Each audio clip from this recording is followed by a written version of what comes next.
कौन मुझे बचाएगा। हे धर्मराज, चुप क्यों बैठे हो, बोलो ना।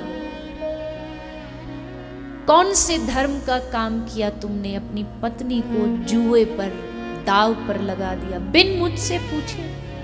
तुमने आज्ञा ली थी मेरी, मैं तुम्हारी पत्नी हूं, लेकिन तुम्हारा अधिकार नहीं है कि तुम मुझे जुए में दाव पर लगा दो। हे अर्जुन, तुम चुप क्यों बैठे हो, तुम्हारे पास तो त्रिभुवन पर विजय प्राप्त करने वाला गांडीव है।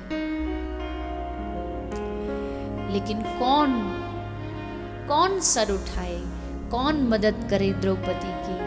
नजरें झुका के पूरी सभा बैठी रही। अच्छे सभ्य समाज के तथाकथित सभ्य लोग उस सभा में थे, लेकिन किसी ने द्रौपदी की ओर मुंह उठा के नहीं देखा। तब द्रौपदी को लगा कि अब साड़ी का अंत आने वाला है, अंत आ ही गया। अब कहाँ जाऊं, कहाँ छुपूं, कहाँ भागूं, किससे मदद मांगूं। तब याद आया, और याद आते ही द्रौपदी ने अपनी साड़ी को छोड़ करके दोनों हाथ उठा करके भगवान को पुकारा।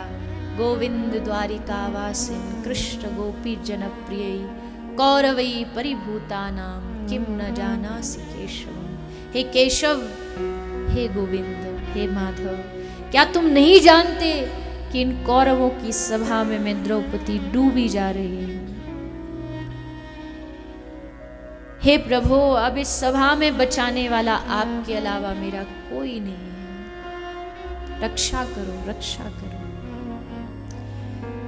द्रौपदी ने देर लगाई भगवान को पुकारने में, पर भगवान ने देर नहीं की।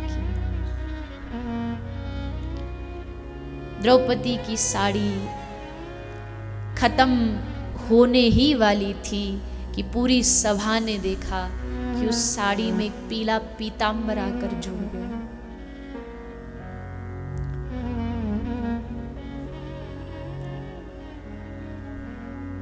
वसन रूप भय श्याम, वस्त्र का रूप बना करके, साड़ी का रूप बना करके द्वारिकाधीश। और ऐसा नहीं कि अचानक से, वो कब से प्रतीक्षा में ही बैठे थे कि एक बार द्रौपदी मेरा नाम पुकार लो। अरे द्रौपदी, पूरा नहीं बोल सकती, आधा बोल दे।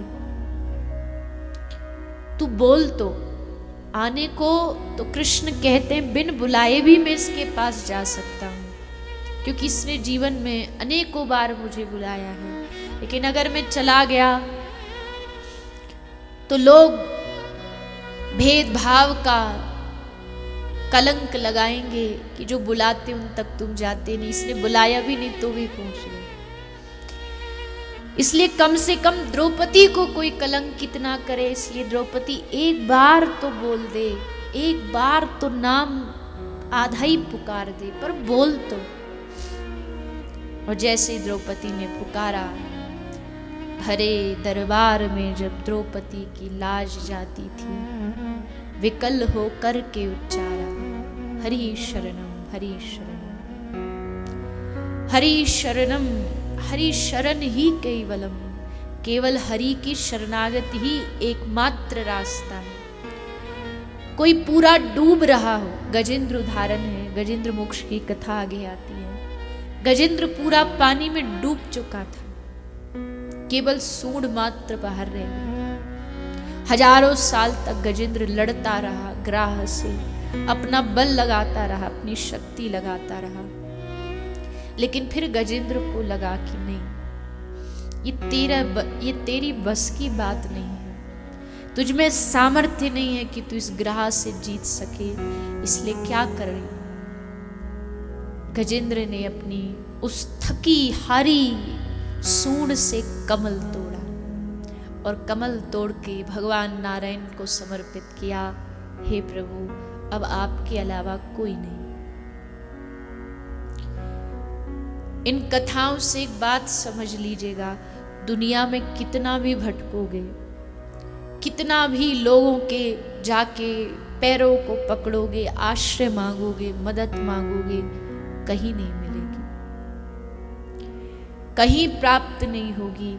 इसलिए सीधा हमारे जो जन्म जन्मों के संबंधी हमारे ठाकुर हैं, बस उनके पास चले जाना। और वो भगवान ऐसा नहीं कि आप आओगे तो कोई बहाना बनाएंगे, कोई नहीं, वो प्रतीक्षा में बैठे हैं, वो इंतजार में बैठे हैं, ये कोई हमें पुकारे, कोई हमें बुलाए। भगवान ने ऐसे ही नहीं कह दिया योग क्षेमम वहां में हम। श्री कृष्ण कहते हैं भला तो छोड़ो, मैं अपने जो मेरा जो शरणागत है, अनन्य जो मुझ पर शरणागत है, उसका मैं योग क्षेम